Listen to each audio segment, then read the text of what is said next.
Hola, ¿qué tal? Buenas tardes.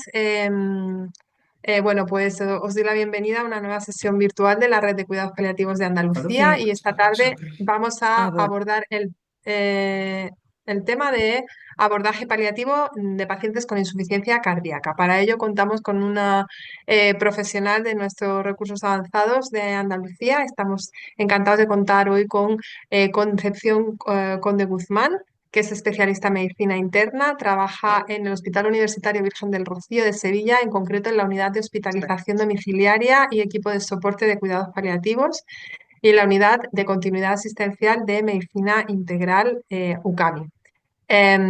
Concha, ¿qué tal? Bienvenida y muchísimas gracias por aceptar hacer esta sesión con nosotros y con nosotras. Ha despertado muchísimo interés, hay muchísimas solicitudes para esta sesión. Así que bueno, yo sin más, cederte el micro y decirte que estamos deseando escucharte y aprender contigo esta tarde. Muchas gracias.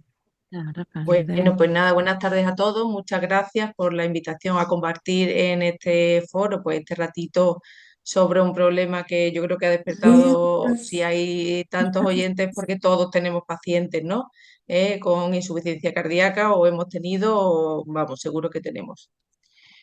Bueno, pues como introducción, pues lo que estábamos hablando, ¿no? La insuficiencia cardíaca es una de las enfermedades crónicas más prevalentes en los países desarrollados, principalmente por la supervivencia de pacientes que han sobrevivido a un infarto agudo de miocardio o que padecen Ostras, hipertensión qué mal arterial. salgo. Sí. Perdón. Ah, no, no, No, que no. los micros, Salgo ¿no? muy mal Sí. y Sí, salí. Entonces, espera, que voy silenciando, pero es que está entrando mucha gente y no me da claro, tiempo. claro. Perdona. Bueno, antes de nada, por supuesto, decir que si en algún momento alguien quiere intervenir, o desea hacer un comentario o alguna cuestión, pues que no tengo ningún problema en que escriba y que podamos ir haciendo esto un poquito más dinámico. Bueno, y que espero que realmente haberlo hecho desde el punto de vista lo más práctico posible y bueno, que después podamos hablar concretamente sobre la práctica, ¿no? Que es lo que a todos nos interesa. En fin, bueno, pues decía eso, ¿no? Que es una patología muy prevalente, que a pesar de los avances del tratamiento continúa teniendo mucha morbilidad y mortalidad, ¿no? De manera que tiene una carga sintomática que puede ser equivalente y que es equivalente a cualquier enfermedad maligna, ¿no? Y es la vía común de muchísimas enfermedades crónicas y a la vez puede precipitar la descompensación de muchas enfermedades crónicas. Por este motivo es muy importante una atención integral y un abordaje en la fase final de la vida, ¿no? Porque la fase final del paciente con insuficiencia cardíaca pues está cargada de síntomas, de necesidades asistenciales y de eso, de mucha necesidad de soporte. Un poquito más a seguir este índice, vamos a hablar una pincelada de la epidemiología clínica, después hablaremos sobre qué es la insuficiencia cardíaca y la insuficiencia cardíaca avanzada, algunos comentarios sobre el abordaje paliativo y después vamos a tocar brevemente el tratamiento tanto de la fase estable como la fase de descompensación y finalmente de algunas situaciones relacionadas con la insuficiencia cardíaca. Me ha costado elegir un poquito de qué hablar porque realmente alrededor de la insuficiencia cardíaca avanzada pues hay muchos problemas de salud que son importantes, ¿no? Y que es importante su abordaje y su revisión, pero es imposible, ¿no? Quizá cada uno pues fuera objeto casi de una sesión, ¿no? En fin, aunque hay diferencias demográficas, todos los estudios, digamos, coinciden en que hay una tendencia creciente tanto en prevalencia como en incidencia de la insuficiencia cardíaca. Esta prevalencia además aumenta con la edad, de manera que en pacientes mayores de 75 años pues llega a eso, ¿no? A más de un 15%. Digamos, el perfil de paciente con insuficiencia cardíaca que tenemos es el de un varón de más de 75 años y predominantemente con una fracción de eyección reducida, aunque parece que puede haber una cierta predominancia de mujeres en insuficiencias cardíacas con fracción de eyección conservada, ¿no? Es una causa muy, muy importante de ingresos, como todos sabemos, y se acompaña, como hemos dicho antes, de muchísima comorbilidad. Hasta un 30% de pacientes tienen otras enfermedades asociadas. Las más frecuentes son la hipertensión, la diabetes o la fibrilación auricular. A pesar de los avances del tratamiento, continúa siendo una enfermedad con mucha morbilidad y mortalidad.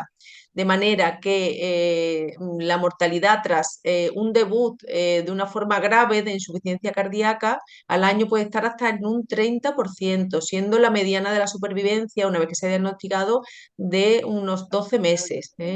La supervivencia está directamente relacionada con el grado de detención de la fracción de eyección o de la función cardíaca, de manera que la causa más frecuente de la muerte es la propia insuficiencia cardíaca, causas cardiovasculares, la propia progresión de la insuficiencia cardíaca. Hasta en un 20% puede aparecer o aparece muerte súbita, y en un tanto por ciento también no desdeñable los pacientes fallecen de cáncer o de infecciones predominantemente.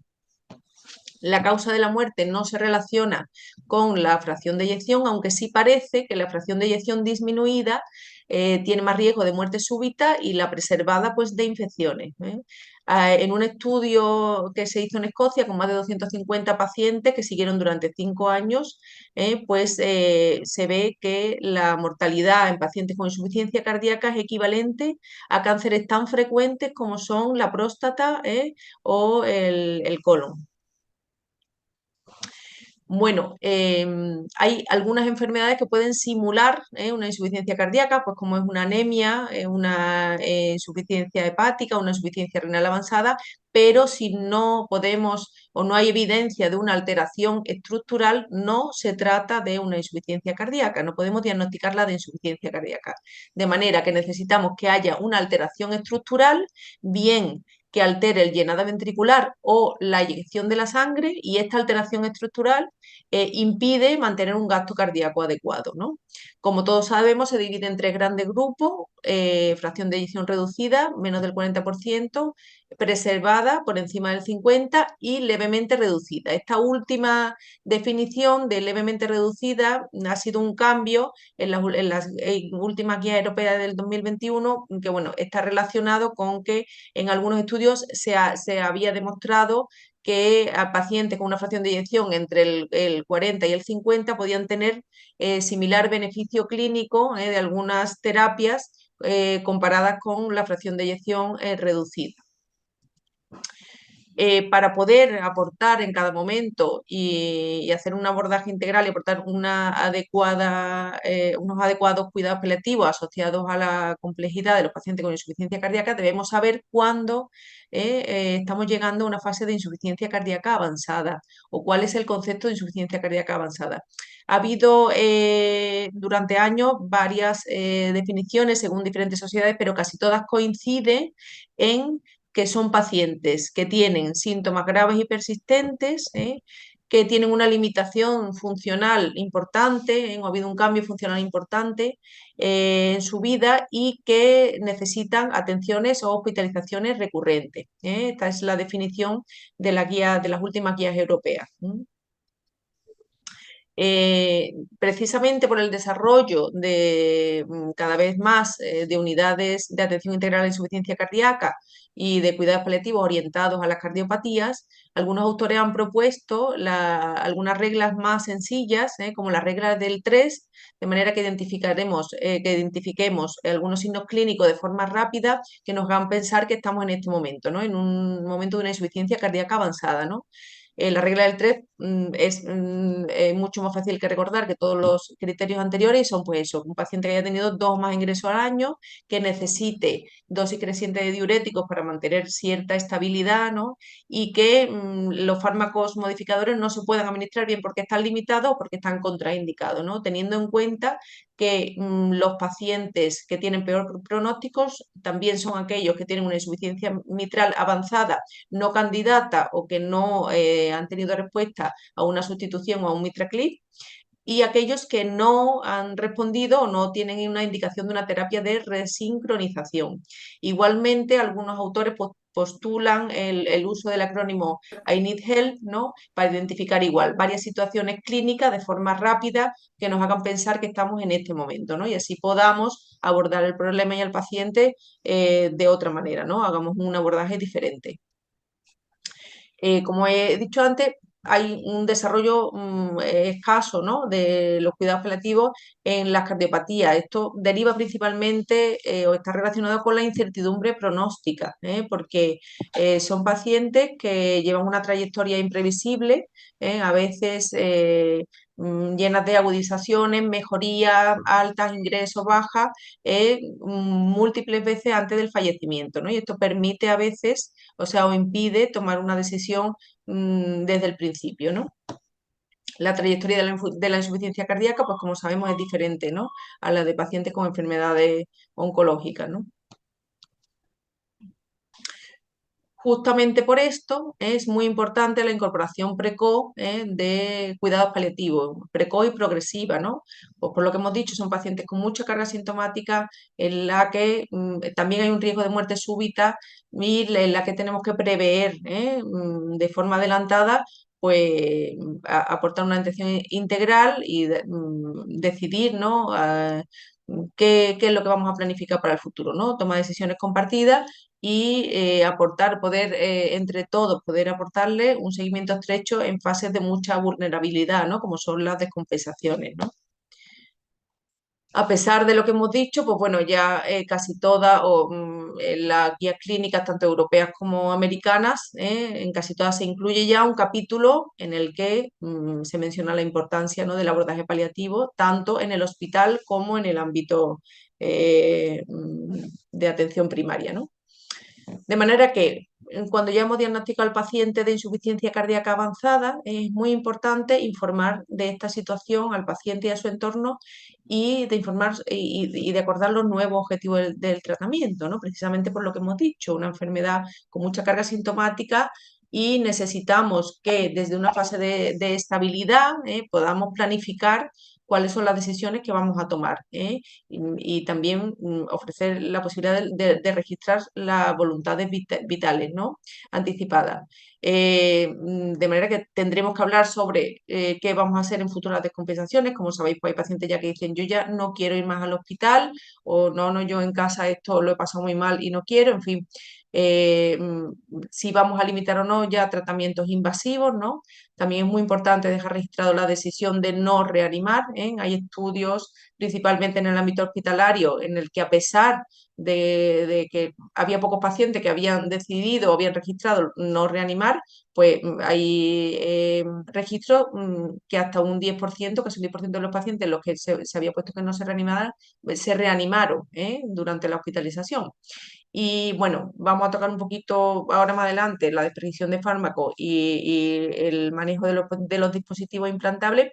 Hay que tener en cuenta también que en pacientes con insuficiencia cardíaca avanzada hay una elevada incidencia de ansiedad y depresión que a veces no nos permite o les impide poder hablar del tema y poder hacer una planificación anticipada de decisiones que no sea del todo adecuada.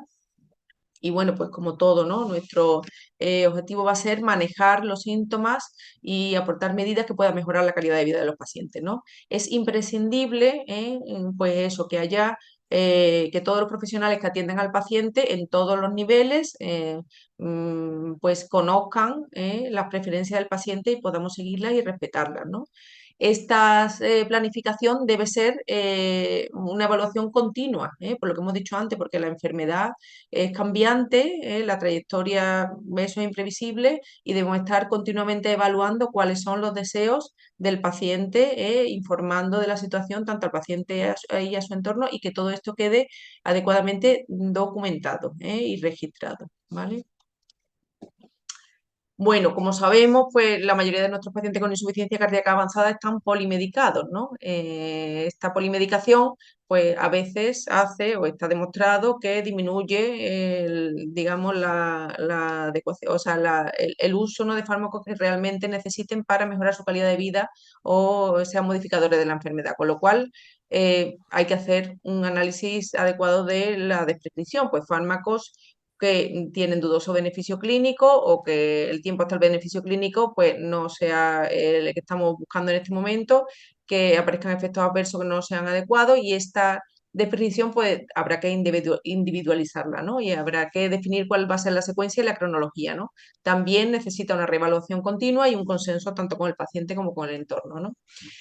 como ya todos conocemos, pues hay una serie de criterios, ¿no? Que se han establecido, criterios STOP y los criterios Stolz-Frey, que son sobre todo enfocados más a pacientes frágiles, ¿eh?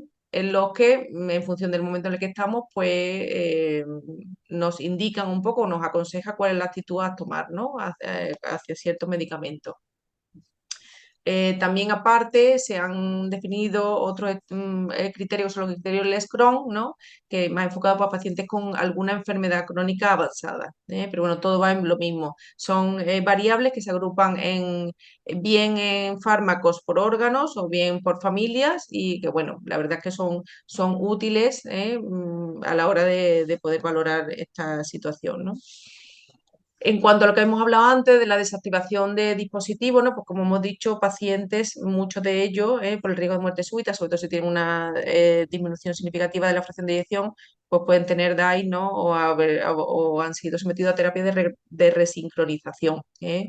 La decisión, pues como todo, debe estar consensuada entre el paciente, el entorno y todos los profesionales que lo atienden, ¿no? Está claro que debemos evitar la implantación o el recambio en fase avanzada de la enfermedad, pero sí parece que casi todos los autores coinciden en que no se debe de desactivar el marcapaso, ni tampoco la terapia de resincronización, ambas porque puede haber un empeoramiento sintomático del paciente. Sí que está recomendado, casi todos los autores recomiendan la desactivación del DAI, ¿no? Porque puede haber descargas incómodas y dolorosas pues, en las fases finales, ¿no? Esto se hace ahora mismo, por lo menos en nuestro ámbito, solo se puede hacer en el hospital y a través de la unidad de arritmias, pero bueno, la verdad que no hemos tenido muchos casos, pero bueno, se trata en fin, de valorarlo y indicarlo cuando sea pertinente, ¿no? En cuanto a la planificación de cuidados, para poder aportar lo que hemos dicho, unos cuidados paliativos asociados a la complejidad, pues debemos hacer una valoración integral, digamos, valorando factores pronósticos, ¿no? de la enfermedad en cada caso, ¿no? Contando, ¿no? Eh, Todos estos factores pues, nos ayudan a identificar si estamos en la trayectoria final de la vida, ¿no? O sea, han definido muchos factores relacionados con el pronóstico, tanto cardíaco pues, como hemos dicho, la disfunción ventricular, ¿no? Está directamente relacionada con la mortalidad. También clínico y demográfico, la edad avanzada en una clase funcional elevada o las hospitalizaciones recurrentes son también de marcadores pronósticos directamente de la mortalidad, así como la diabetes o un índice de masa corporal bajo. En cuanto a los analíticos, todos conocemos ya el valor predictivo negativo del ProBNP elevado, pero también saber que es útil para valorar una respuesta terapéutica en una fase de descompensación, ¿no? Teniendo en cuenta que también puede haber falsos negativos, sobre todo en pacientes muy obesos, con insuficiencia cardíaca ya muy terminal o un fallo derecho incipiente. Pues la disfunción renal, la enfermedad renal crónica, es uno de los predictores independientes de mortalidad, y hay otros factores analíticos también relacionados con peor pronóstico, como son la elevación de transaminasa enzima de colestasis pues, por un hígado de éstasis, la elevación de marcadores inflamatorios y también el CA 125 ha sido estudiado últimamente. eh, eh, y está muy relacionado con una fase congestiva, ¿no? Que también nos sirve para evaluar una respuesta de tratamiento y un pronóstico, ¿no? Podemos también pues, aplicar bueno, escalas o cuestionarios que lo que nos hacen dilucidar o poder intuir si estamos en una fase ahora mismo, pues eso, de enfoque curativo o enfoque paliativo, ¿no? En este sentido, todos conocemos el ANEPAL, eh, pues eso, que nos ayuda a ver, ¿no? A ver dónde estamos. La NIJA es una clasificación funcional frecuentemente usada, ¿no? También para ver si estamos en una fase avanzada de la enfermedad, aunque a veces no es muy precisa, ¿no? Porque síntomas entre el 2 y el 3, pues no sabemos, de manera que a veces es más útil, ¿no? Pues incluso poder valorar o dejar registrado cuáles han sido cambios en actividades que el paciente hace de forma rutinaria, ¿no? Pues hoy me ha costado más atarme los cordones o me cuesta más ir a la cocina o ducharme ya me tienen que ayudar, más que a lo mejor aplicar una escala concreta, ¿no? hay escalas pronósticas validadas, ¿vale? Como son el PROFUN, que consta de 9 variables clínicas de fácil aplicación, que valora o da una estimación del riesgo de muerte al año, y además nos ayuda, según el grupo en el que estemos, a poder decidir o poder optar por un abordaje que sea etiopatogénico, o por un abordaje que sea ya exclusivamente sintomático, ¿no? Y que en situaciones límite o barreras de un lado y otro pueden también ayudarnos a tomar decisiones sobre la fase en la que estamos y cuál es el abordaje que tenemos que realizar, ¿no? En este sentido, pues también el PALIAR, que es una escala aplicada también de fácil aplicación y que también nos ayuda a predecir la mortalidad a los 6 meses, y se aplica principalmente a pacientes con una enfermedad, o sea, con una insuficiencia de órganos, una enfermedad crónica avanzada. Como hemos dicho, nos puede ayudar a estimar el riesgo de fallecer a los 6 meses.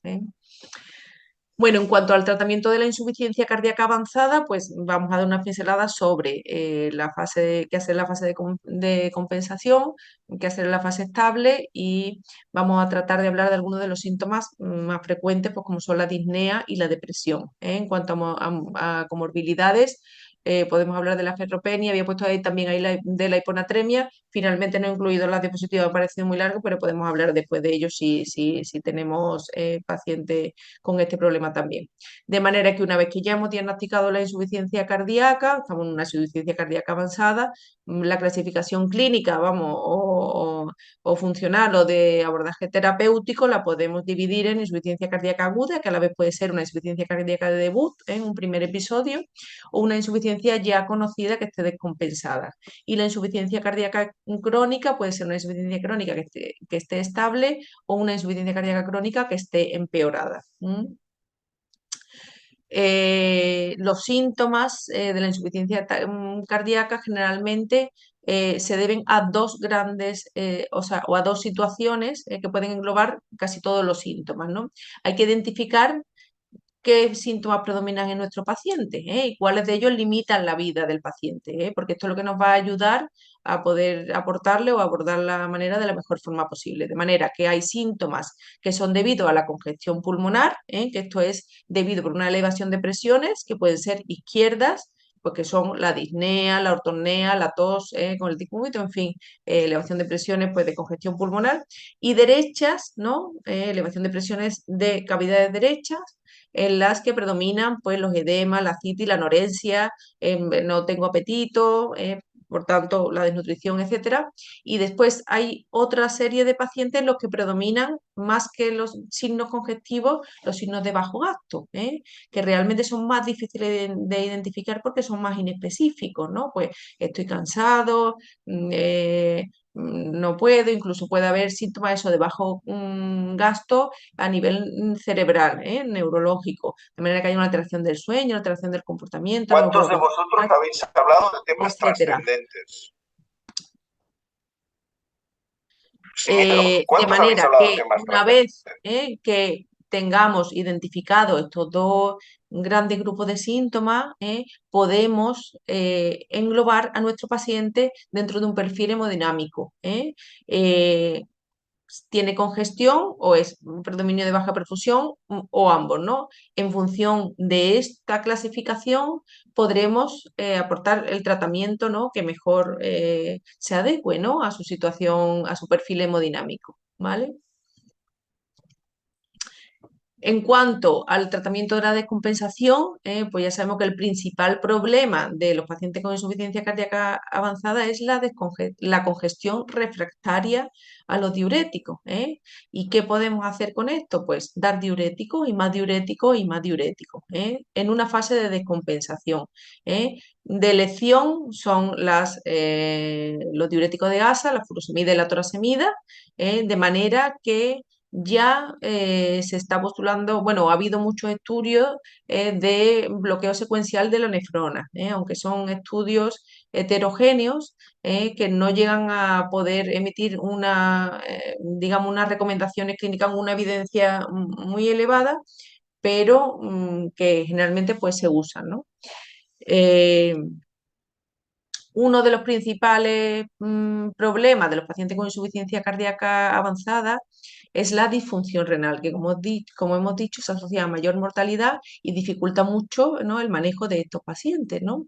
El síndrome cardiorrenal es la afectación del riñón y el corazón en ambas direcciones, ¿eh? De manera que pues, hay 5 tipos, no nos vamos a meter en eso, pero si predomina, o sea, si ha sido un daño renal secundario a un bajo gasto, pues de una manera, si no se llama de otra, y que digamos, su consideración, ¿no?, marca el manejo del volumen y los diuréticos, ¿no? Tenemos que saber, ¿no?, que eso, en la fase de compensación, lo primero que tenemos que poner o lo que tenemos que poner son diuréticos, y que si el paciente tiene una disfunción renal, los diuréticos tienen que estar a dosis más altas de las habituales, pero mucho más altas, ¿eh? Incluso de 1 a 2 veces y media más altas que sus basales, ¿eh? ¿Por qué? Esto es por 3 circunstancias. Una de ellas porque en la insuficiencia renal hay una pérdida de nefronas funcionales, de manera que disminuye la excreción de sodio y aumenta la reabsorción de sodio en los segmentos distales. Esto es justamente lo que hacen los diuréticos, aumentar la natriuresis, aumentar el sodio en orina, pero en la insuficiencia renal este efecto se contrarresta, porque hay una disminución de excreción del sodio porque no hay neuronas y se absorben más. Por otra parte, la cantidad que llega a la nefrona de diuréticos es mucho menor, porque hay una disminución del flujo y una disminución de la secreción tubular de los diuréticos, ¿vale? Y por otra parte, el acúmulo en la nefrona de los aniones orgánicos de los uratos y la acidosis disminuye la secreción de diuréticos. Por tanto, muchas veces, ¿no?, porque esto es una circunstancia que nos encontramos a veces con frecuencia, vemos que el paciente está descompensado, hacemos una analítica, vemos que ha empeorado la función renal y claro, lo que tendemos muchas veces es a retirar los diuréticos, ¿no?, para que el daño renal no aumente. Y no, tenemos que saber que en esta fase de compensación tenemos que aumentar todavía más la dosis de diuréticos, ¿no? Esto es lo que estábamos hablando antes, ¿eh? Hay una estrategia recogida en casi todas las guías o los protocolos de manejo de insuficiencia cardíaca, en la que el primer paso es diurético a dosis alta y el segundo paso es un bloqueo secuencial de la nefrona a diferentes ámbitos, ¿no? De manera que podemos asociar eso con la furosemida, con la hidroclorotiazida o con la espironolactona o con ambas, y con los ISGLT2, que al fin y al cabo también tienen un efecto diurético, son diuréticos, ¿no? Efectos, digamos, prácticos, ¿no? ¿Cuál podemos elegir? Pues depende. Bueno, en el ámbito hospitalario, generalmente se puede hacer unos iones en orina. Si la cantidad de potasio en orina está disminuida, pues generalmente ponemos una hidroclorotiazida, y si está aumentada, pues ponemos un ahorrador, ¿no?, de los receptores mineralocorticoides y la espironolactona. Pero bueno, a efecto práctico, pues los domicilios, en un ámbito en el que no tengamos disponible esta determinación, pues podemos ir asociando uno a otro de forma secuencial, ¿vale? Y generalmente, o en eso nuestra experiencia es que suele haber o mejora claramente la respuesta diurética, ¿no? De manera que eso, hemos dicho que un paciente descompensado, una insuficiencia cardíaca avanzada, pues tiene una congestión refractaria. ¿Qué hacemos primero? Aumentar la dosis de los diuréticos orales, furosemida, torasemida, bicalutamida, el que use, ¿no?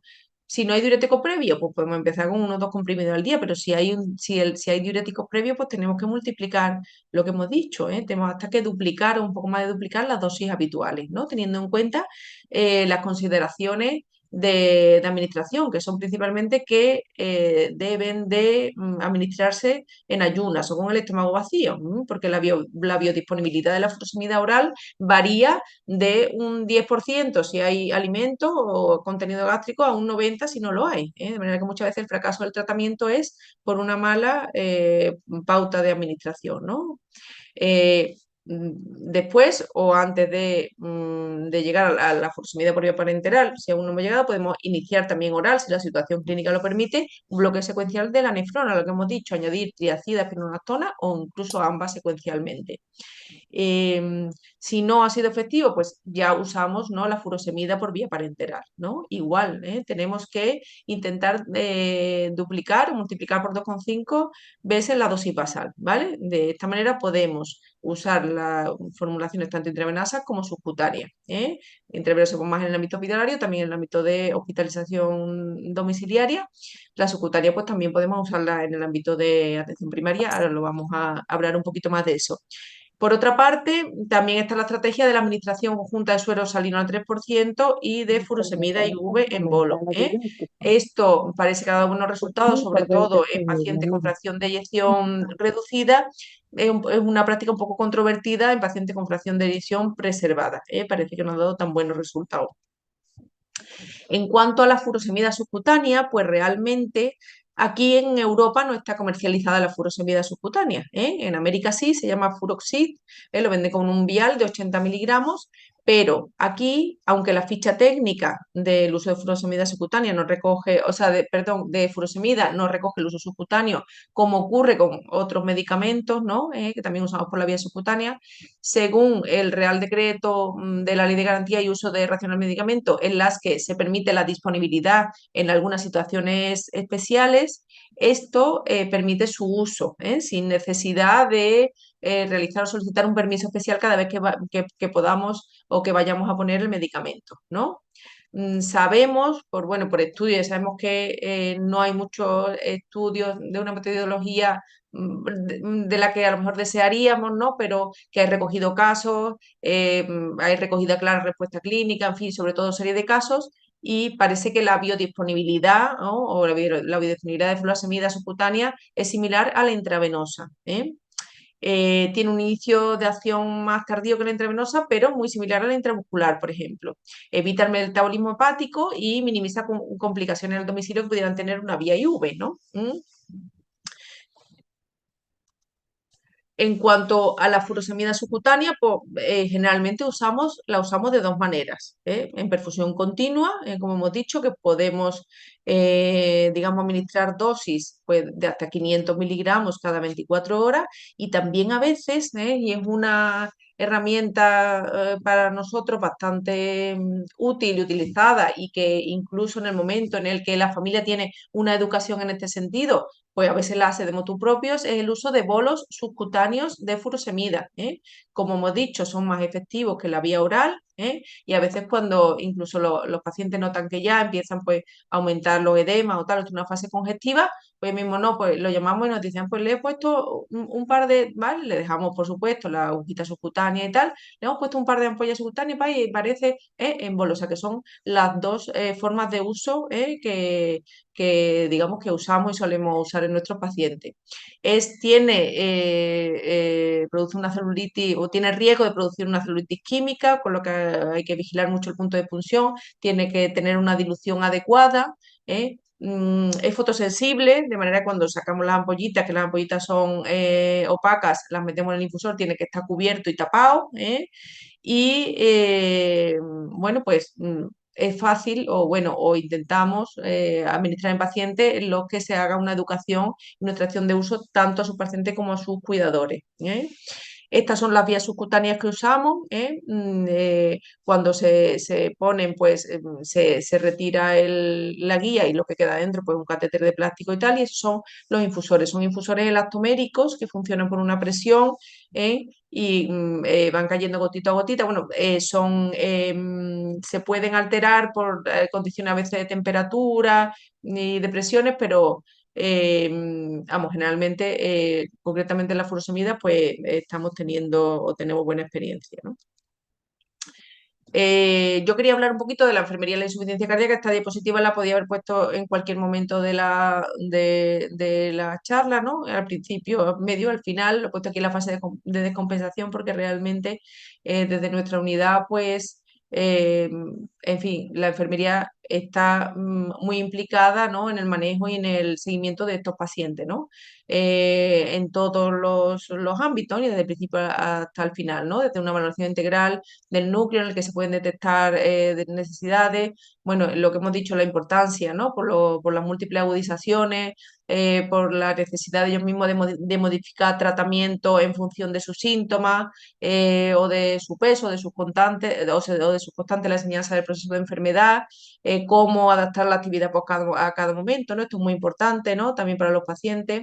Y el seguimiento durante la fase de descompensación, pues tanto eso, ¿no?, desde el punto de vista sintomático como desde el punto de vista de constante, tal la conciliación de la medicación, repasar y revisar cada vez que hay una visita o cada vez que hay una llamada de cómo lo estamos haciendo, y por supuesto también los cuidados de la piel y demás, ¿no? Nosotros somos un equipo de enfermeros y médicos que entre todos llevamos a los pacientes, ¿no? Pero con una implicación especial, pues igual en todos los pacientes paliativos, pero concretamente pacientes con insuficiencia cardíaca, pues para mí tiene un valor muy importante, ¿no? De hecho, las últimas guías del 2021, la guía europea, ¿no?, recomiendan, ¿no?, para reducir el riesgo de hospitalización, de muerte, pues estrategias de autocuidado, ¿no?, como lo que estamos hablando, ¿no?, incorporar pues todo eso, ¿no?, mucha educación para la salud, mucha enseñanza, mucha detección de signos del paciente, del entorno, de si estamos en la fase de compensación o no. Y se recomiendan ya pues con un nivel de evidencia 1A, programas de atención domiciliaria y ambulatoria para específicamente pacientes con insuficiencia cardíaca para reducir el riesgo por hospitalización y mortalidad, ¿no?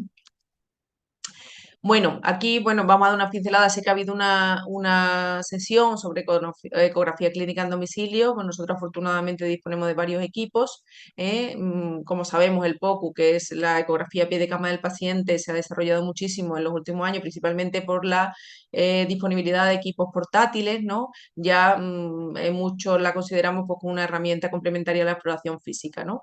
En nuestro caso, puede hacer un diagnóstico, ¿no? Porque, como hemos dicho, nuestros pacientes tienen muchas otras comorbilidades, ¿eh? A veces tienen disnea, y la disnea, pues, no es a lo mejor una descompensación de la insuficiencia cardíaca, sino por una neumonía o ha aparecido derrame pleural o en fin, o puede haber una neumotora, todo eso son la ecografía, sobre todo la ecografía pulmonar, tiene una curva de aprendizaje relativamente corta y que permite hacer un diagnóstico diferencial bastante conciso. Em, Aquí, pues como vemos, ¿no?, las líneas B, que muchos las conoceremos, ¿no?, son edema intersticial y, bueno, pues el derrame pleural, etcétera, ¿no? No me voy a meter aquí. Por otra parte, también en el contexto de la insuficiencia cardíaca descompensada, en la fase de descompensación, la estimación de la cava nos ayuda a estimar la PVC. Ya sabéis que existe una correlación entre la medida a 1 o 2 centímetros de su entrada en la aurícula derecha y la colapsabilidad, la expiración profunda.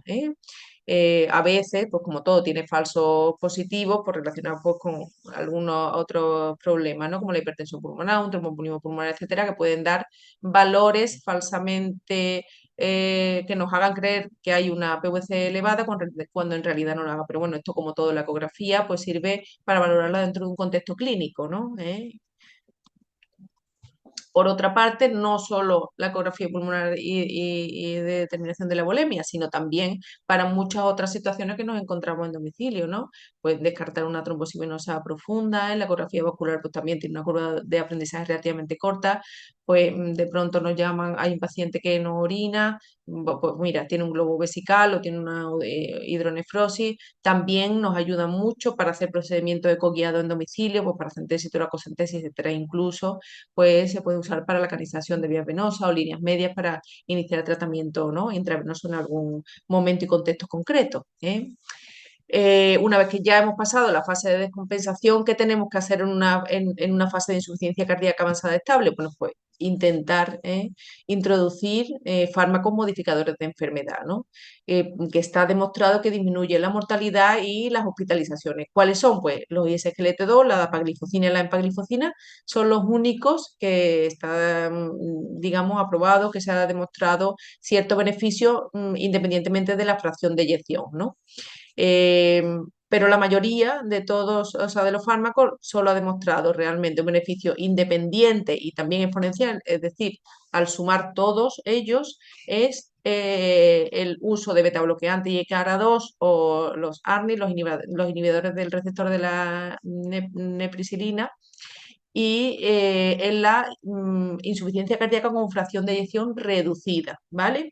Parece que ahora la estrategia es más que nada el ir asociar todos a la vez o ir asociándolo todo a la vez a dosis bajas que mantener solo uno de ellos, ¿no? Por supuesto, ¿cuál es la limitación de nuestros pacientes? Pues generalmente es la tensión arterial, sobre todo eso en pacientes con fracción de eyección disminuida, y después tenemos que tener en cuenta pues el potasio, la disfunción renal y bueno, pues el fenotipo, lo que hemos hablado antes, ¿no? Si hay un predominio de síntomas congestivos o un predominio de síntomas de bajo gasto, ¿no? ¿Eh? Em, vamos a hacer un par de diapositivas de síntomas frecuentes en la insuficiencia cardíaca avanzada. Por supuesto, la disnea es el síntoma más frecuente.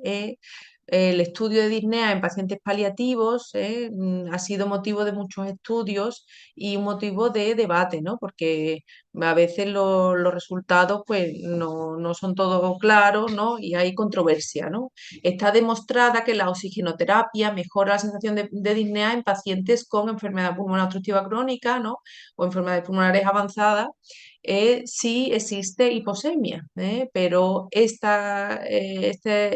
beneficio no está tan demostrado en pacientes con otro problema como la insuficiencia cardíaca y mucho menos si no existe una hiposemia franca, ¿no? De manera que parece que el oxígeno puede mejorar la disnea en pacientes con insuficiencia cardíaca, pero si hay una hiposemia comprobada, porque hay estudios que revelan que o sea, la suplementación de oxígeno no mejora la sensación de disnea comparada, por ejemplo, con flujo de aire dirigido con ventilador, ¿no? De todas maneras, queda abierta la puerta a valorar casos de forma individualizada y a veces, si no hay mejoría con otras terapias, se puede hacer una prueba de oxígeno a bajo flujo de forma temporal y ver si hay respuesta, ¿no? Eh, Hay un ensayo clínico aleatorizado que incluyó pacientes que procedían tanto de unidades de cuidados paliativos como de neumología, como de medicina interna, como de atención primaria, de manera que el 65% de los pacientes tenían EPOC y el 16% tenían cáncer, en el que no hubo diferencia de disnea. O sea, en cuanto al control de la disnea, si se le aportaba oxígeno suplementario o oxígeno de aire ambiente. Esto, digamos, motivó un cambio, ¿no? en esta corriente, ¿no? En no indicar oxígeno en pacientes que realmente no había una hiposemia franca, ¿no? Lo que sí está claro y está demostrado que los opioides son la terapia más efectiva para el control de la disnea persistente. Principalmente morfina y fentanilo son los más estudiados, aunque también se pueden usar, y hay algunos estudios con oxicodona y dromofona, incluso hay estudios de morfina, fentanilo y dromofona nebulizados. La verdad que yo no tengo experiencia en este aspecto, pero he leído que sí, que hay, vamos, he leído y está documentado estudios en los que claramente mejora la disnea. En cuanto a la depresión, quería también hacer un comentario porque la prevalencia de depresión en pacientes con insuficiencia cardíaca avanzada es muy elevada, hasta un 40% y muchas veces está infraestimada. Nos damos cuenta que son pacientes en los que posiblemente en poco tiempo o han estado bien y de pronto hay una insuficiencia cardíaca de debut, pasan de ser autónomos a tener una limitación funcional, mucha carga sintomática, necesitar ayuda y esto evidentemente es un antes y un después, es un, digamos, un evento cronográfico, ¿no? que lleva a los pacientes a que aparezca una depresión, ¿no? Generalmente está demostrado que el abordaje no farmacológico tiene mejores resultados que el farmacológico, pues lo que hemos dicho, una valoración integral del paciente y el entorno, programa psicoeducativo, intentar adaptar eso, pues su actividad al momento de la enfermedad en el que estamos, puede hacer un poquito más cuando esté más estable, pero no forzarse cuando uno esté en fase congestiva.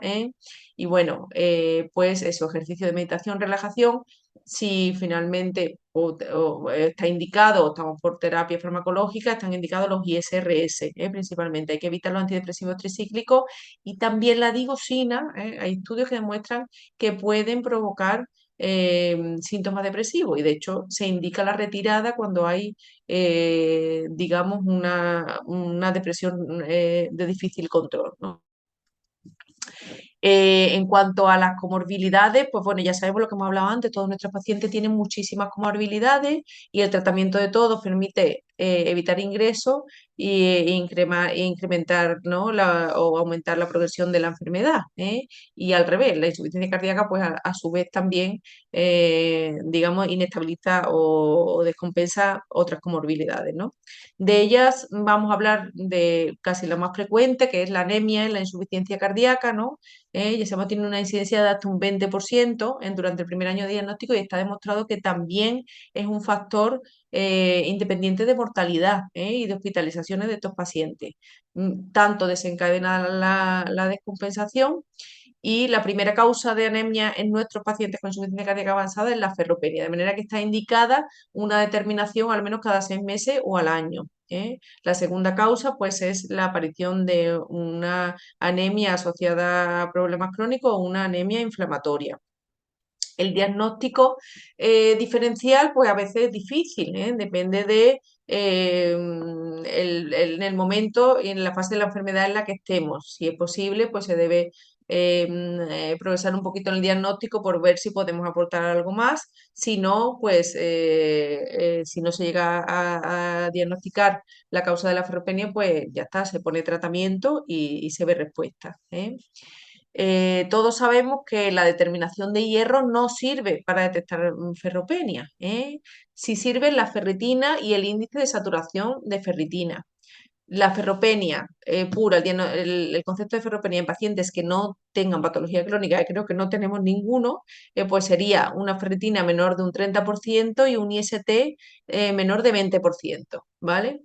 Esto en pacientes sin patologías crónicas, ¿vale? La analítica de la ferropenia debe ser en ayunas, sobre todo porque si está tratamiento con hierro oral puede alterar los valores, ¿eh? Y si se ha transfundido o se va a transfundir, lo ideal es sacar el estudio de anemia antes de la transfusión o al menos esperar 48 horas desde la última transfusión, para que podamos valorar realmente si esa ferropenia es real o no, ¿no? Es lo que hemos dicho, la causa más frecuente de la anemia insuficiencia cardíaca es la ferropenia, pero puede haber también anemia inflamatoria o de trastorno crónico el tratamiento de la enfermedad. Si tiene una ferropenia asociada, hay que tratarla y bueno, y si no encontramos la causa de la anemia inflamatoria, ¿no? Pues hay que tratarla y no está indicada una progresión en el estudio, pues hay que tratarla y ver cuál es la respuesta, ¿no?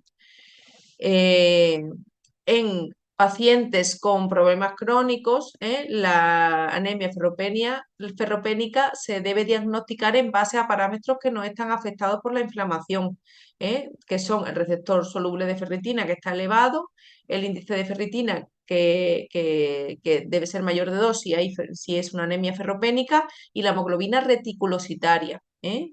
En la insuficiencia cardíaca diagnosticamos ferropenia, un IST menor del 20% y una ferritina menor de 100, no tiene que ser menor de 30. Y hay que tener en cuenta que los IECA son una causa importante de anemia en pacientes con insuficiencia cardíaca, generalmente por inhibición de la eritropoyesis, de manera que en los 3 primeros meses de tratamiento puede haber una anemia en la que no encontremos causa y sea debida a los IECA, y muchas veces, vamos, o la indicación es de retirarlo y ver igualmente la respuesta, ¿vale? En cuanto a la enfermedad renal crónica, pues igual, la ferropenia se diagnostica, la ferropenia se diagnostica con una ferritina menor de 100, hay unos objetivos de tratamiento que están ahí y hay que considerar el tratamiento en pacientes que están en tratamiento con EPO, con epoetina, ya que por una parte, si no tenemos corregida la ferropenia hay una disminución de la respuesta de la EPO en estos pacientes, o sea que si ponemos EPO y vemos que no hay una respuesta de la anemia, tendremos que ver si es que hay una ferropenia asociada y por otra parte, el inicio del tratamiento por EPO puede producir una ferropenia por una redistribución de las reservas, que también estaría indicado una reposición de los niveles de hierro. El tratamiento de elección de la anemia ferropénica es el de la vía oral, ¿vale? Se inicia con 50-100 miligramos al día, máximo son 200, no tiene sentido poner más de una dosis al día, ¿eh? También parece que es, en algunos estudios dicen que es igual de eficaz una dosis al día o días alternos, y el hierro mejor tolerado con una diferencia de tolerabilidad gástrica importante es el hierro sucrosomado, que es bueno, el Fisiogen es una marca, pero este no está financiado, no está financiado, pero en pacientes en los que hay muchos problemas digestivos, pues se puede tratar, bueno, si la familia, el paciente se puede permitir de administrar o indicar que se inicie el hierro sucrosomado, ¿vale? ¿Cuándo está indicada la vía intravenosa? Pues cuando hay una intolerancia oral, o cuando no hay respuesta. Cuando hay respuesta al tratamiento oral, hay que descartar que hay una mala absorción, pues porque se tome inadecuadamente, porque haya diarrea, en fin. ¿Cuándo también se puede poner la vía IV? Pues cuando necesitamos una reposición urgente por una anemia grave, ¿vale? En este caso, pues hay que calcular la dosis, ¿eh? La dosis se calcula mediante esta fórmula, y repetirla, digamos, a la semana, ¿vale? Y bueno, yo creo que poco más como conclusiones, pues lo que hemos dicho, la insuficiencia cardíaca es una enfermedad grave que tiene mucha carga sintomática y mucha necesidad de recursos y mortalidad, que es necesario para nuestros pacientes realizar una evaluación integral para mejorar su tratamiento y su calidad de vida, que esta valoración además debe ser dinámica, continua, frecuente, adaptada a las diferentes fases de la enfermedad, que es muy importante que iniciemos precozmente esta valoración, este abordaje, ¿no? Porque la trayectoria es imprevisible, y que se acompaña de altas necesidades de soporte al final, y necesitamos eso, que haya una planificación anticipada, de decisiones muy importantes, ¿vale? Y bueno, pues por mi parte nada más. Esto es nuestro equipo, de domiciliaria y de planta. Daros las gracias por vuestra atención y nada, pues si queréis que comentemos algún aspecto, algún caso, compartamos inquietudes de vuestros pacientes con insuficiencia cardíaca, pues encantada de charlar con vosotros.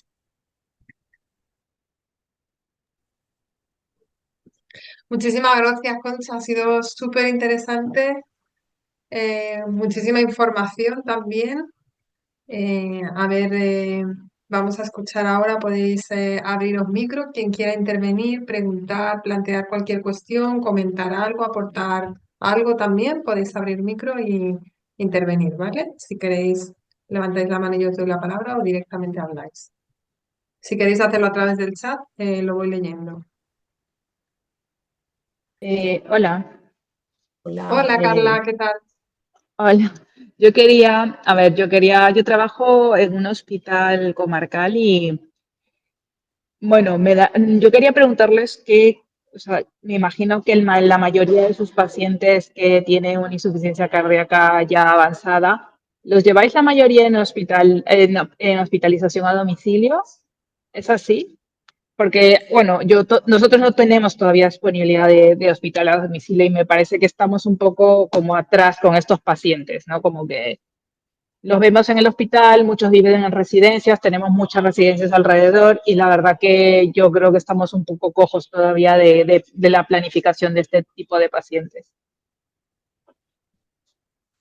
Bueno, pues realmente, vamos, desde el Servicio de Medicina Interna hay un programa de atención integral a la insuficiencia cardíaca avanzada desde el hospital, ¿no? Que ya lleva unos años de trayectoria, ¿no?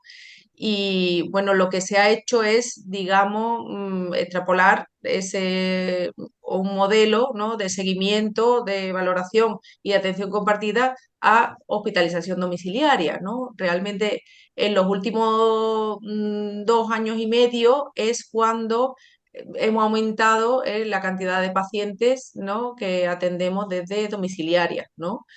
Se han aumentado los recursos en este sentido precisamente para poder atender a más población con este problema, ¿no? Que como sabéis, pues es muy prevalente, ¿no? Antes, pues siempre, ¿no? Desde la unidad desde nuestra unidad, pues había ciertos pacientes que nos comentaban los médicos de atención primaria, que valorábamos conjuntamente, que aportábamos desde el hospital de tal, pero realmente Es un programa que viene o es seguido, viene de la mano del programa de atención integral en el hospital, ¿no?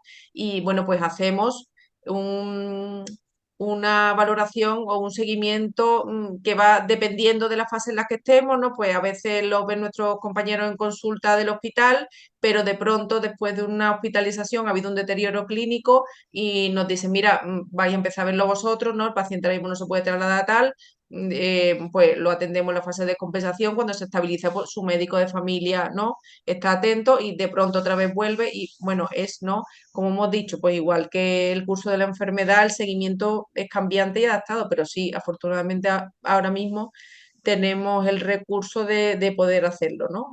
También, pues eso, ¿no? Con la posibilidad de que enfermería pues nos apoya, vamos juntos, tenemos, digamos, aparato técnico y bueno, siempre es insuficiente, claro está, ¿no? Porque el problema, es un problema de salud tan prevalente, porque siempre hay muchos pacientes, pero bueno, eh, no sé si he contestado a tu pregunta, ¿no? Que lo hemos puesto en marcha hace poco y estamos rodando, ¿no? También apoyado desde ya un programa que estaba establecido desde el hospital, digamos.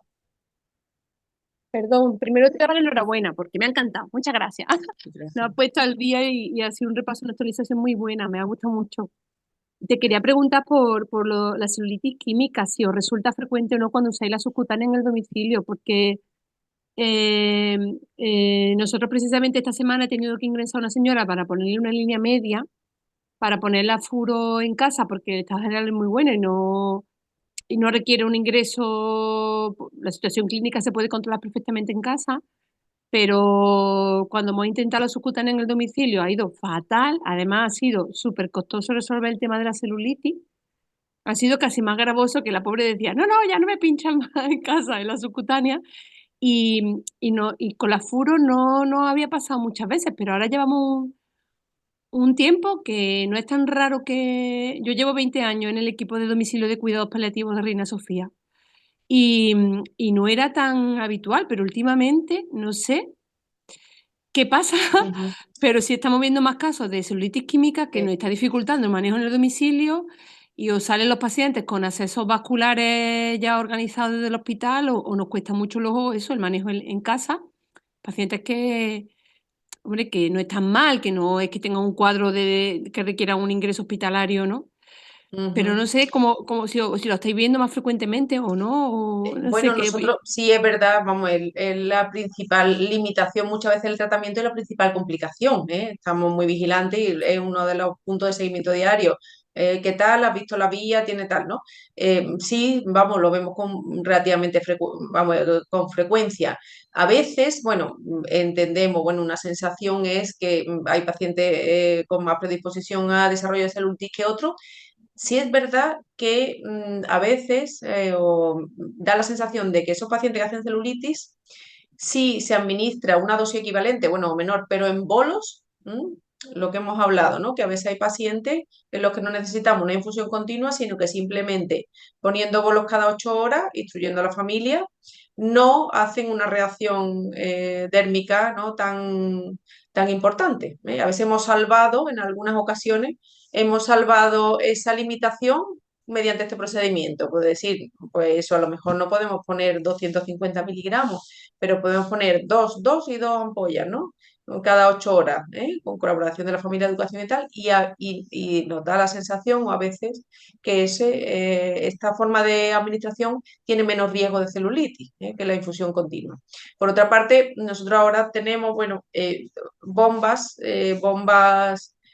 para infusión intravenosa, de tal que se pueden poner mediante una vía periférica. Son bombas también, hay bombas portátiles que igual se meten en un bolsillito, vamos, bombas electrónicas y que a veces pues también permiten cambiar la vía de subcutánea intravenosa en los domicilios. Vale, muchísimas gracias. Nada. José, cuando quieras. Hola, buenas tardes, ¿qué tal? Me alegro de Hola, veros. Eh, igualmente. bueno, yo tengo una cuantas preguntas. La verdad es que me ha parecido genial y estoy de acuerdo absolutamente de que la insuficiencia cardíaca es un problema muy prevalente y que y que lo vemos mucho en nuestros pacientes y creo que en aumento. La primera cuestión es una especie de difusión de una noticia. No sé si estáis al tanto de que en Sevilla ahora mismo no hay ninguna manera de hacer testamento vital, porque las citas están todas, no se puede hacer testamento vital porque no hay cita en ningún punto de la provincia de Sevilla. Me consta que también mucho de Andalucía. Quiero decir, si una de las patas del tratamiento de la insuficiencia cardíaca y de cualquier paciente paliativo es la documentación previa digamos, de prioridades terapéuticas o de tal, no es posible, al menos por el momento. Llevamos ya un tiempo, no sé si un año, 2 años. Creo que desde este foro deberíamos de estar un poquito más atentos a ese tema y tal. Y luego, por otro lado, yo soy enfermero en atención primaria, pero en una atención primaria un poquito especial, que es la rural, ¿vale? Allí los recursos son bastante escasos. Yo, por ejemplo, no, la primera vez que he visto pues pones furosemida subcutánea así en plan bomba ha sido en la ciudad, en Sevilla. Un equipo también, el equipo este vuestro que aparece aquí en la foto con el cochecito, los he estado yo con ellos en un caso. Y tal, y quería preguntar, no sale más a cuenta, no sale más a cuenta, no sé si esto va a ser un disparate, pero ¿no sale más a cuenta formar fuertemente a los profesionales de primaria que equipos tan especiales así, verás? Digo yo, no sé, porque al final todo el mundo está saturado, ¿vale? Totalmente, Yo más o totalmente de menos un acuerdo con... poco... Sí. Vamos, con respecto a lo primero, vamos, efectivamente, yo no tenía conocimiento de lo del testamento vital, no sé ahora mismo justamente cómo están los tiempos. Sí que es verdad que algún paciente que hemos tenido, pues ha tardado, sobre todo en registrar las voluntades vitales, ¿no? Eso es una cosa y otra cosa es la planificación anticipada de decisiones, que eso lo podemos hacer en el momento de la visita del paciente, ¿no? Y eso queda registrado en la historia clínica, ¿eh? La de primaria, la de eso, que es, hemos hablado, hemos decidido esto y el paciente eso tiene, digamos, tiene el mismo valor, ¿no? Que a lo mejor un registro de voluntades vitales, ¿no? O la diferencia, una de las diferencias fundamentales es que esa planificación anticipada solo la podemos ver o compartir los profesionales que podamos acceder a ese, digamos, espacio de documentación clínica, ¿no? Mientras que las voluntades vitales podrían consultarla cualquier profesional del ámbito nacional, ¿no? De manera que por supuesto, o los pacientes deberían poder tener asegurado poder registrar su voluntad en el momento que quieran, pero que, digamos, como alternativa o mientras, es importante eso, ¿no? Establecer una planificación anticipada de decisiones, sobre todo en este caso sobre eso, de no reanimar, ¿no? No quiero más traslado al hospital, no quiero más tratamiento invasivo, ¿no? Y eso lo podemos consultar todo y a efectos prácticos, digamos, tiene el mismo valor, ¿no? Eso por una parte. Por otra parte, totalmente de acuerdo contigo, ¿eh?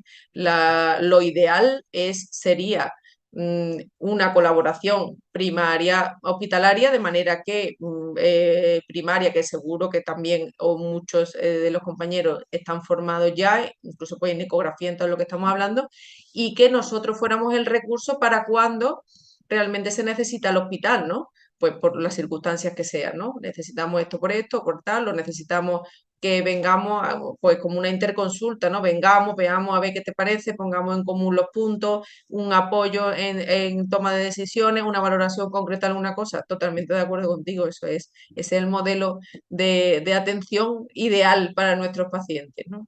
Estamos todos sobrepasados por lo mismo, primaria le pasa, ¿no? Y a todos, ¿no? Sobrepasados por otras cuestiones que necesitaríamos 10 o 12 sesiones para abordarlas, ¿no? A ver, muchas gracias. Bueno, en el chat había una pregunta de Nuria y veo que también Nuria tienes levantada la mano, entonces ya si acá entiendo que será la misma pregunta, así que no. No, es otra. Ah, pues ¿Puedo, haces tú las dos, ya que son, o bueno, ¿puedo participar? sí, sí, sí, Vale, no sé, ¿me oís, no? Sí. sí. Vale, lo primero, daros las gracias por aceptarnos. Somos un grupo de médicos que estamos en Castilla y León. Así que gracias por aceptarnos en la sesión de hoy. Y yo tengo Nada, dos vosotros cositas, por el interés. por supuesto. Perdona que te he cortado. Pues nada, desde Salamanca y Zamora estamos. Y os comentamos, yo tengo un apunte para que nos pueda servir a todos y dos preguntas. El apunte es con respecto a la furosemida subcutánea que comentabais. Nosotros también hemos tenido muchos problemas y lo hemos solucionado o mejorado, porque es difícil de solucionar. Es un problema de pH y es utilizando solución, la dilución con suero glucosalino, ¿vale? La furosemida con glucosalino. Y luego las preguntas son, una, ¿qué experiencia tenéis en estos pacientes en el soporte transfusional y con el levosimendan en el ámbito domiciliario o ambulatorio si lo estáis utilizando? Gracias. Sí, bueno, pues muchas gracias. Apuntamos lo del suero glucosalino, me parece, vamos, un hallazgo y vamos, me llevo esto de la sesión y mañana lo comentaremos y vamos a investigar el tema, me parece muy interesante.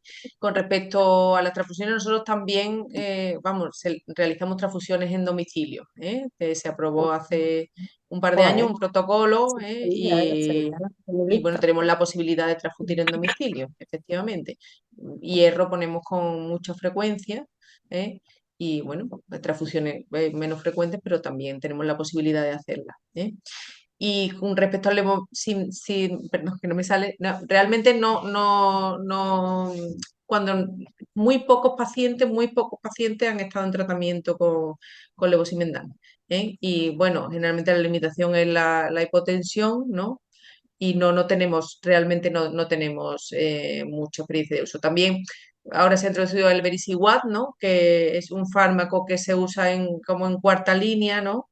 En el que algún paciente hemos tenido que ha tolerado y que, bueno, podemos pensar que ha mantenido cierta estabilidad clínica durante un momento, vamos, está demostrado que también es un modificador de la enfermedad, ¿no?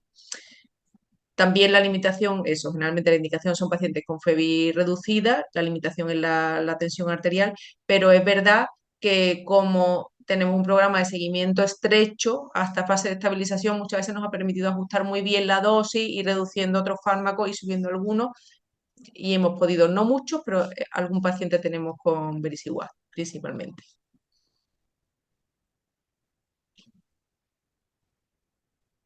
La pregunta del chat es de Ana María, que muchísimas gracias por la exposición. Ha sido un resumen muy didáctico de la insuficiencia cardíaca. Me surgen dos dudas.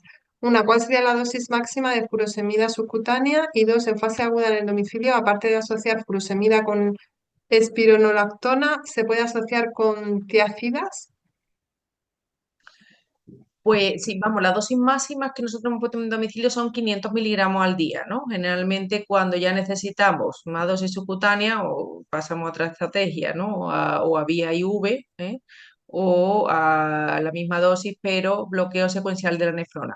Sí, o sea, el siguiente paso, tras dosis alta de furosemida o cuando ya conocemos cómo ha respondido un paciente a un tratamiento, una descompensación previa, si ya conocemos que ha necesitado un bloqueo secuencial de la nefrona, pues a la misma vez asociamos ambas, furosemida más tiacidas más espironolactonas más ISGLT2. Sé que a todos nos da respeto por el deterioro de la función renal, pero es lo que hablamos, hay que estar muy encima. Si estamos en una fase de congestión, que lo que necesitamos es diurético, diurético y diurético, pues tenemos que poner diurético en el momento en el que haya indicios de estabilización, pues volvemos para atrás, retirando, pues podemos retirar tiacidas, mantener espironolactona o una combinación de diuréticos de asa más tiacida a dosis más bajas y ya individualizando, pero usamos todos a la vez, furosemida, tiacida, espironolactona y ISGLT2, siempre teniendo en cuenta el aclaramiento de creatinina, ¿no? Y la disfunción renal. Sole también apuntó en el chat que una vía subcutánea de doble inserción puede servir para que vaya más diluida la furosemida. Aunque no sé si lo apuntó en relación con lo que preguntaba Ana o en relación con lo que hablabais antes, la verdad. Bueno, Pilar, tienes también la mano levantada.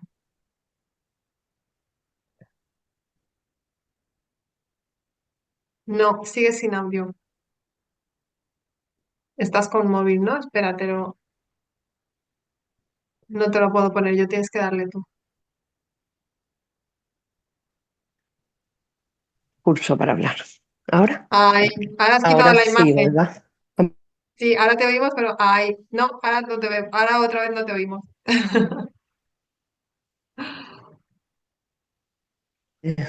Hablo un momentito. Mira, me parece muy interesante lo que ha dicho para la celulitis de 2 puntos de punción y nosotros lo que hacemos habitualmente es descansar cada 12 horas. Dejamos puestos 2 puntos de punción para la perfusión de furosemida y o es uno de 2 luces, que hay unos Neria que tienen 2 luces y van pinzando uno y abriendo el otro, o 2 puntos de punción y el familiar va cambiando el infusor cada 12 horas y es mucho mejor tolerada la infusión de furosemida subcutánea. No nos está dando problemas, nos lo podrá dar, pero no los está dando. Y la otra cosa de la que quería hablar era del registro de voluntades vitales anticipadas. Lleva sin funcionar desde noviembre porque se había ido al garete eh, el esto anterior, que llevaba ya muchos años, desde el 2014 yo estoy siendo registradora de voluntades y me parece muy interesante que 2 cosas. En atención primaria, nosotros desde atención especializada, hospitalaria, ni de los equipos de paliativos donde yo estoy, no podemos dejarlo escrito y se abra la pestaña, pero en atención primaria las enfermeras gestoras de caso tienen una intervención que se llama planificación anticipada y se queda totalmente visible. Además, me parece que la planificación compartida de la atención que hacemos con los pacientes en estas situaciones, un pequeño resumen por lo menos de las decisiones principales que toma el paciente, no estaría de más ponerlas en el juicio clínico. Planificación anticipada o planificación de decisiones, 2 puntos, y rechazo de tal cosa, no rechaza RCP o no ir al hospital, para que cuando cualquier profesional sanitario que va a atender a este paciente va a abrir el juicio clínico, lo tenga visible. Me parece que podría ser útil mientras tanto, porque es verdad que además muchos profesionales no son capaces o no saben encontrar y abrir el registro de voluntades o leerse todas las pestañas que tiene y solo leen uno de los apartados y entonces no están de verdad sabiendo qué es lo que desea el paciente. Nada más. Gracias, Pilar. José, supongo que tú has vuelto a levantar la mano porque querías contestar a esto. Si es breve, te dejo que te cueles. Perfecto, va a ser muy breve. A mí me da la sensación, porque es importantísimo a la hora de registro de voluntades o de las instrucciones previas, tener que el paciente y la familia del paciente tenga claro cuál es el pronóstico de la enfermedad. Si la familia no conoce el pronóstico, no conoce la evolución de la enfermedad, es muy difícil, bajo mi opinión, por supuesto, de que haya haya un adecuado documento previo de instrucciones, ¿vale? Ya. Vale, muchas gracias, Gracias. José. Venga, pues sigo con las preguntas que hay en el chat. Por orden, Carlos Alberto nos dice, una vez que estamos con infusores, ¿cada cuánto tiempo se deberían hacer controles de iones? Bueno, pues nosotros, vamos, depende también eso, ¿no? De experiencias previas y de lo que partamos, pero generalmente una vez a la semana, más o menos solemos hacer un control analítico cuando estamos con un tratamiento de intensificación de diuréticos, ¿no? También es variable, ¿ves? También es variable, porque también dentro de los deseos de paciente hay pacientes que dicen, yo no quiero volver a hacerme una analítica, ¿vale? Entonces, pues bueno, ahí tenemos que, según arte y según viendo, pues parece que sí, ha hecho en otras ocasiones tal. mm, por supuesto, teniendo en cuenta que las alteraciones iónicas son bastante frecuentes y tenemos que ir reduciendo, ¿no? Fármacos en cuanto podamos, ¿no? Sobre todo la asociación de tiazidas con diuréticos de asa, ¿no? No hay una frecuencia estimada, ya digo, depende, individualizamos, pero más o menos en tratamiento intensivo, pues a lo mejor una determinación cada semana, 10 días. Gracias, Concha. También en el chat, María dice, pregunta, decías que se puede revisar voluntades anticipadas a nivel nacional. Si están hechas en una comunidad, ¿se pueden ver desde otra comunidad? Las voluntades sí, las voluntades es un registro nacional, pero la planificación anticipada de decisiones es un registro regional, ¿eh? o sea, nosotros no podemos, digamos, entrar, no podemos ver lo que está escrito en un registro de Castilla-León, ¿no? Y ellos tampoco lo que está en Andalucía, ¿no? La planificación es regional y las voluntades son nacionales, sí. Vale, Nuria también contestaba en ese sentido que si están registradas, sí se puede consultar. Carla, venga, que doy por bueno levantar la mano con lo que has puesto en el chat. ¿Estás por ahí? A ver, sí, sí, ahora sí. Sí, Venga, primero era, es necesario, o sea, en cuanto a planificación del paciente, nos bastaría con tener las decisiones que se ha tomado junto con el paciente y la familia y no las voluntades ya en per se como el documento. Esa es una pregunta. Luego, en cuanto a la dilución de la furosemida con el suero glucosalino, la verdad que yo tengo muchos problemas de vías en el hospital. Durante la hospitalización he puesto muchas veces pues 500 de glucosa y varias de furosemida y la verdad que no me ha dado problemas. Y eso es lo segundo. Y luego, lo tercero era que a mí me da la impresión que en pacientes que están con insuficiencia cardíaca ya resistente a diuréticos, la verdad que la combinación, incluso en la etapa aguda, la combinación de varios de ellos funciona mucho mejor. Yo justo ahora tengo una paciente con obesidad mórbida que está súper edemotizada y lleva acetazolamida, ISLGT2, furosemida, hidroclorotiazida y realmente la señora va, a ver, la tensión la aguanta bastante bien y la verdad que no he logrado que se deshinche del todo, pero algo ha mejorado respecto a usar solamente uno o dos diuréticos. Y ya está, eso es todo. ¿Qué quería decir? Sí, vamos, yo respecto a la primera pregunta es que no me he enterado muy bien, pero que como si hay una contradicción entre la planificación y las voluntades, ¿he entendido? ¿O algo así? ¿O no me lo siento, no No, me he no, enterado? no, perdona. No. Sí, no, era simplemente que si bastaría simplemente con que esté registrada en la historia clínica, porque a veces si no hay voluntades anticipadas, si tenemos nosotros una planificación o un informe en donde lo hemos al Sí, sí, sí, sí. paciente en consulta y hemos acordado, nos bastaría para tomar las decisiones, ¿no? Digo yo, pregunto. Claro, claro, porque además la planificación anticipada es una decisión del paciente, del entorno, de los profesionales, ¿no? Las voluntades es como un registro individual, ¿no? Es algo más individual. La planificación efectivamente es una decisión consensuada entre todos y registrada y que tiene mucho valor, efectivamente tiene el mismo valor, ¿no? Eh, por otra parte, la dilución que nosotros usamos, he puesto 1 miligramo, pero no, la ampolla de 250 miligramos tiene 25 mililitros, la diluimos mililitro de dilución, mililitro de suero, mínimo, para que así minimice el riesgo de celulitis. muy bien, pues sigo con el chat. Jacqueline pregunta también, en el caso de pacientes que no toleran dosis altas de diuréticos por hipotensión, ¿hay alguna opción en domicilio? Bueno, pues lo mismo, ¿por qué no tolera? Posiblemente no tolere, bueno, porque tiene una FEBI posiblemente muy reducida, porque tenga un predominio de bajo gasto. A veces tenemos la opción, bueno, primero, generalmente la perfusión continua de diuréticos produce menos hipotensión que la toma repartida, ¿no? En varias dosis, ¿no? Tanto oral como intravenosa. O sea que a veces creemos que no van a tolerar bien la perfusión continua y la perfusión continua de furosemida no produce más hipotensión. Eso está eh, registrado y demostrado. E incluso intravenosa, no produce más hipotensión que la furosemida administrada en bolos. Y por otra parte, a veces podemos hacer digamos, aportar volumen, pues también por una hipodermoclisis, a la misma vez, si hay un predominio de eso, ¿no? De un patrón que no solo sea un patrón congestivo, sino es un patrón congestivo y un patrón de bajo gasto, ¿no?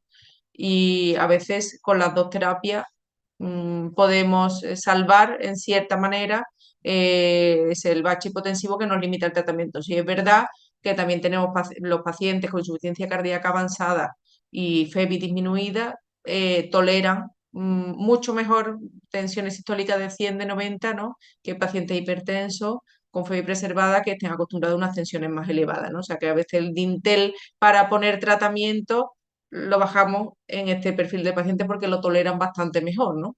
Por supuesto, volvemos a lo mismo. Según la fase en la que estemos, pues tenemos que dar mucha educación para la salud. Pues ahora mismo no debes de hacer movimientos bruscos, no te levantes bruscamente, intenta tal, porque estamos en esta fase, vamos a intentar presionarte y ya después volvemos a retomar un poquito más la actividad, ¿no? Intentar, es muy importante por eso, la educación de intentar adaptarse en cada momento, ¿no? Al momento en el que estamos.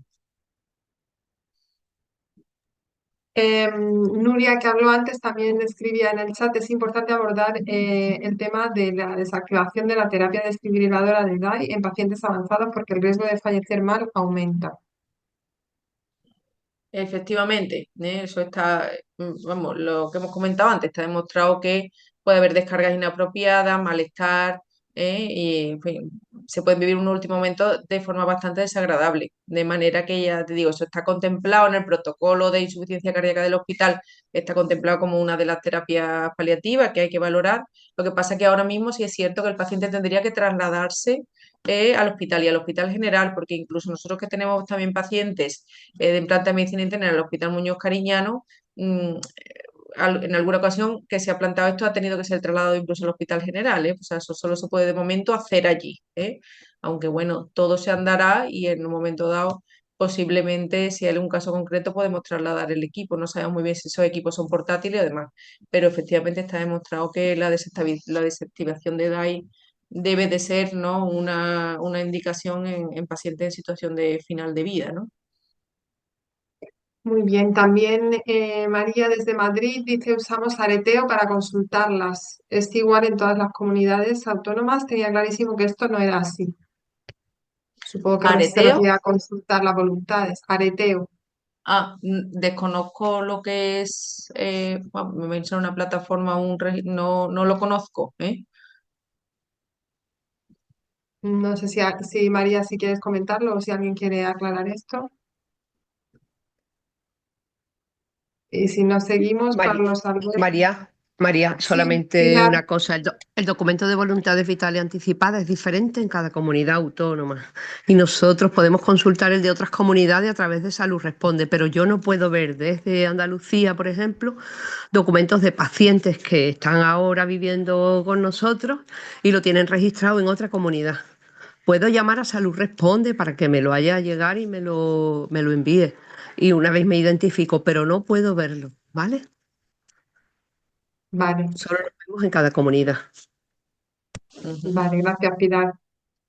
Bueno, Carlos Alberto también decía, bueno, muchas gracias por la exposición, excelente, no te lo he dicho, Concha, pero te han felicitado muchísimo en el chat, hay muchos mensajes en ese Gracias, sentido y gracias. muchos también de agradecimiento. Dice, totalmente de acuerdo con la implicación de las familias y personas cuidadoras para hacerlos partícipes del cuidado de estos pacientes con insuficiencia cardíaca. Elisa pregunta también, en caso de bolos subcutáneos en domicilio, ¿se administran de ampolla en ampolla de Seguril? En caso de 2 ampollas cada 8 horas, por ejemplo, ¿en qué volumen los diluís? Mil gracias, exposición y organización excelente. Gracias. Gracias. Pues las ampollas generalmente no las diluimos, salvo, o sea, porque tienen un volumen de 2 mililitros, entonces son 4 mililitros en un bolo, generalmente, generalmente no las diluimos y no dan problema. En pacientes, volvemos a lo mismo, que hemos tenido antecedentes de celulitis y tal, pues lo diluimos a lo mejor en mililitros de ampolla, mililitros de suero fisiológico. Aunque ahora vamos a empezar a usar glucosalino, a ver si también da mejor resultado. Pues vamos, lo comentaremos entre todos a ver si empezamos a probar y resulta que da menos problemas, pero muchas veces no los diluimos. Vamos, la gran mayoría de las veces no los diluimos y no tenemos problemas. Pues en relación con eso, precisamente el siguiente mensaje en el chat es de Nuria. Entiendo que esto es la fórmula que ella comentó antes. Dice formulación de furosemide 2 miligramos por mililitro elaborada con suero glucosalino isotónico estable 25 días. Sí, esa es la Bueno, ampolla de furosemida de 20 miligramos, entiendo yo, claro, sí. 2 miligramos mililitros, pues son 2 mililitros, la ampolla. Bueno, Pilar, muchas gracias. Espero que nos veamos en el tercer encuentro de la Red de Cuidados Paliativos de Andalucía. Sí, ya sabes que sí. Nos veremos y además tengo muchísimas ganas de que llegue. Ya faltan solo 2 semanitas. Rafael, genial este manejo de mucha calidad de vida a los enfermos. Y ya está, no hay nada más en el chat. ¿Alguien más quiere comentar algo, preguntar algo, escribir algo?